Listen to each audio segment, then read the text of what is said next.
آج قدرت نے اسے بے پناہ دردناک منظر کا حصہ بنا دیا تھا۔ وہ ہر دونوں صورتوں میں تکلیف جھیل رہی تھی۔ رومیل قاسم کو رسوا کر کے نکال رہا تھا، لیکن بریٹا تو در حقیقت اپنے بھائی کو آج ملی تھی۔ یہ معلوم ہونے کے بعد کہ قاسم وہی شخص ہے جس نے بوسنیا میں بریٹا کی جان بچائی تھی، بریٹا کی قاسم کے ساتھ تمام ناراضگی جاتی رہی۔ لیکن اب وہ کیا کرتی؟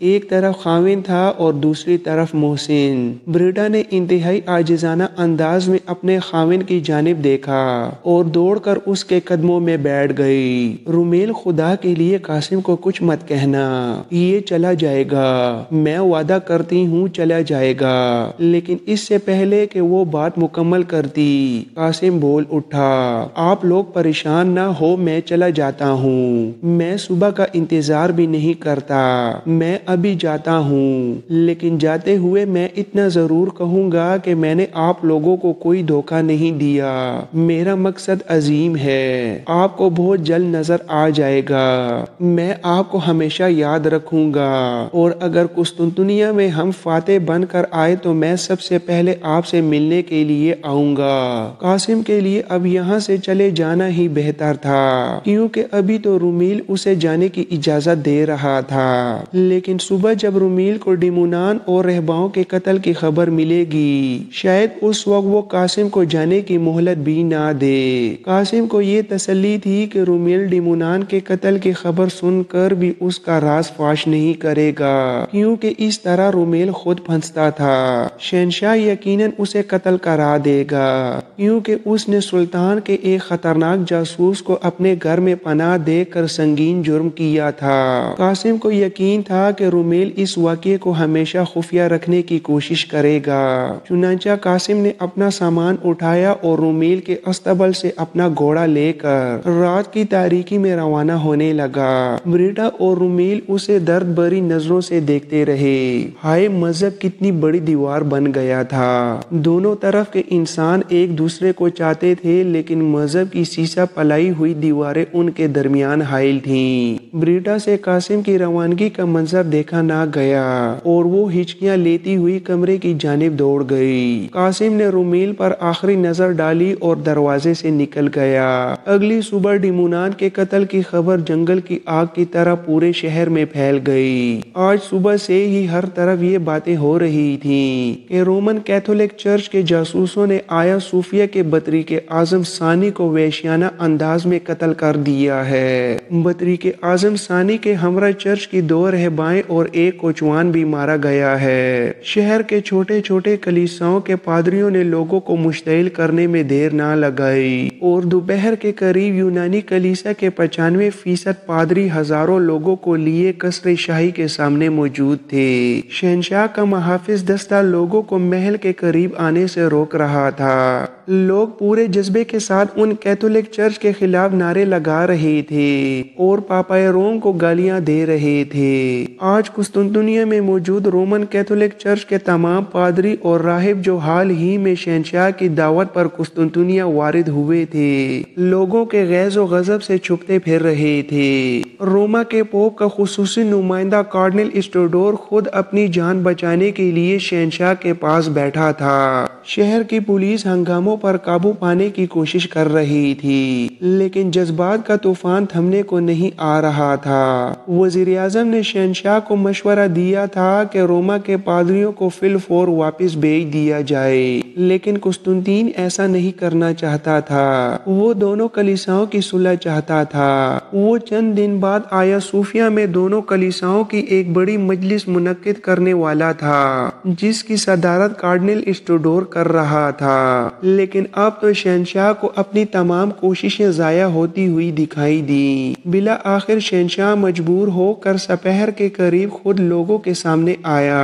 اور اپنے محل کی بالکونی میں کھڑے ہو کر بآواز بلند لوگوں کو مخاطب کیا۔ قسطنطنیہ کے عوام، میری بات غور سے سنو۔ میں کہتا ہوں یہ سب کچھ جو ہوا یہ عثمانیوں کی سازش تھی۔ اسی قسم کے مضمون پر مشتمل ایک طویل تقریر کر کے شہنشاہ نے لوگوں کو گھروں میں واپس بھیج دیا، لیکن حقیقت یہ تھی کہ شہنشاہ کی تقریر سے بہت کم لوگ مطمئن ہوئے تھے۔ بریٹا اور رومیل ڈیمونان کے قتل کی خبر سن کر سکتے میں آ گئے اور دونوں بے بسی سے ایک دوسرے کا چہرہ تکنے لگے۔ رومیل کو مذہب سے کوئی زیادہ دلچسپی نہیں تھی، یہی وجہ تھی کہ اس نے ڈیمونان کے قتل کو اتنا زیادہ محسوس نہ کیا تھا، لیکن بریٹا کو تو جیسے چپ لگ گئی۔ ایک طرف مذہب تھا اور دوسری طرف جذبات۔ رومیل کے دل میں البتہ اتنا خدشہ ضرور تھا کہ قتل کی تفتیش کا رخ اگر ان کے گھر کی طرف مڑ آیا تو وہ کیا جواب دے گا، کیونکہ آیا صوفیہ کی سفید بگی اس کے گھر کے سامنے تقریباً نصف گھنٹہ کھڑی رہی تھی۔ شاید یہ حسن اتفاق تھا کہ تفتیش کا رخ رومیل کے گھر کی جانب نہ مڑا۔ خود آیا صوفیہ کے بطریق اعظم نے یہ کہہ دیا کہ ڈیمونان آخری وقت کسی پادری کی دعوت پر گیا تھا۔ بطریق اعظم نہ بتا سکا کہ ڈیمونان کس پادری کی دعوت پر گیا تھا۔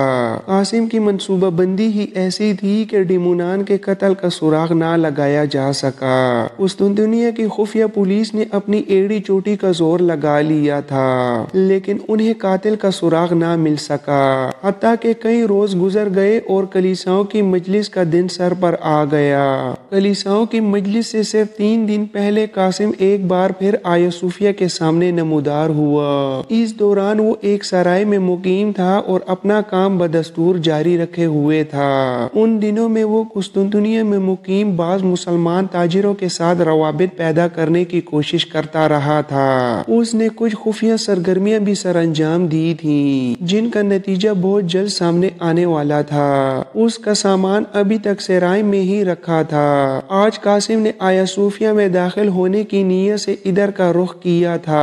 آج وہ گھوڑے پر بھی سوار نہیں تھا، لیکن ایک عجیب بات تھی۔ آج ایک بار پھر قاسم نے اپنی گردن میں پادریوں والی صلیب لٹکا رکھی تھی، اور زیادہ عجیب بات یہ تھی کہ اس مرتبہ یہ صلیب رومن کیتھولک چرچ کی نہیں بلکہ آیا صوفیہ کے یونانی کلیسا کی تھی۔ قاسم صاف ستھرے اور سادہ لباس میں تھا اور سر پر کلخی والی نیلے رنگ کی قیمتی ٹوپی بھی رکھی تھی۔ قاسم چرچ کے سامنے موجود خوبصورت باغ میں سے گزرتا ہوا چرچ کے مرکزی دروازے پر پہنچا۔ دروازے کے دونوں طرف 2 پتھر نصب تھے، جہاں باوردی پہرہ دار لمبے لمبے نیزے لیے کھڑے تھے۔ پچھلے 1000 سال سے انہی پتھروں پر آیا صوفیہ کے پہرہ دار کھڑے رہا کرتے تھے۔ یہی وجہ تھی کہ دونوں پتھروں پر 2 گڑھے پڑ چکے تھے، جو دراصل پہرہ داروں کے قدموں کے نشانات تھے۔ قاسم بڑی لاپرواہی سے چلتا ہوا چرچ میں داخل ہو گیا۔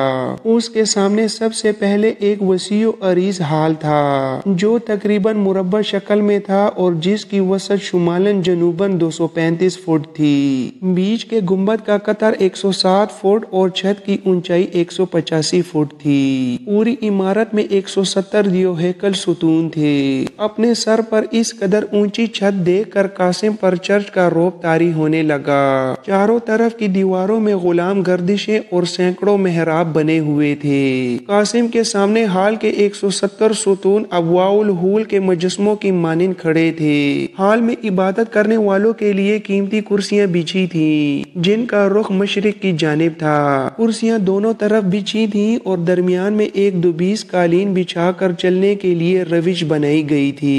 قاسم اس روش پر چلنے لگا۔ اس ہال کے علاوہ آیا صوفیہ کی عمارت دور دور تک پھیلی ہوئی تھی۔ ہال کے چاروں طرف اعلیٰ قسم کے سنگ مرمر سے بنی راہداریاں تھیں، جن میں بشپوں، پادریوں اور راہبوں کے کمرے اور دفاتر تھے۔ ان کمروں کی دوسری منزل پر چرچ کے بڑے عہدیدار مقیم تھے اور بطریق اعظم ثانی کا خاص کمرہ بھی یہی تھا۔ چرچ کی تمام رہباؤں کے کمرے بھی دوسری منزل پر تھے۔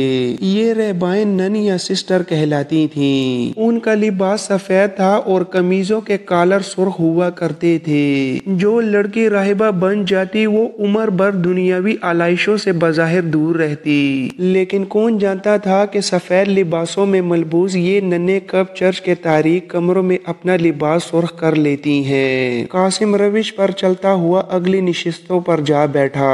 اس کے سامنے حضرت عیسیٰ علیہ السلام اور حضرت مریم علیہ السلام کے فرضی مجسمے نصب تھے۔ یونانی کلیساؤں میں مسیح کے مجسموں کو نصب کیا جاتا تھا۔ قاسم بظاہر عبادت میں مشغول ہو گیا۔